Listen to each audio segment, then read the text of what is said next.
Today we will learn about present continuous tense. आज हम present continuous tense के बारे में सीखने वाले हैं कि प्रेजेंट कंटिन्यूस टेंस क्या है। इसको उर्दू में बोलते हैं ज़मान हाल जारी या फ़इल जारी। कोई काम मौजूदा वक्त में आप कर रहे हैं तो उसको बोलते हैं प्रेजेंट कंटिन्यूस टेंस।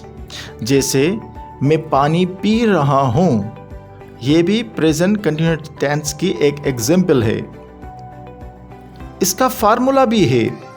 इसमें सब्जेक्ट होता है हेल्पिंग वर्ब अपने फर्स्ट फॉर्म में और उसमें आईएनजी के साथ यानी आईएनजी लास्ट में लगाएंगे, जैसे ड्रिंक ड्रिंकिंग।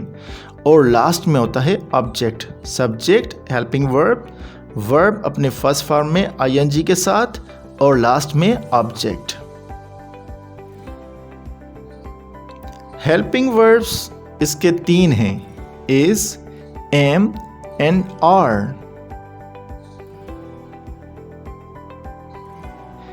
इज लगता है, इज यूज होता है ही, शी, इट और नाउन सब्जेक्ट के साथ।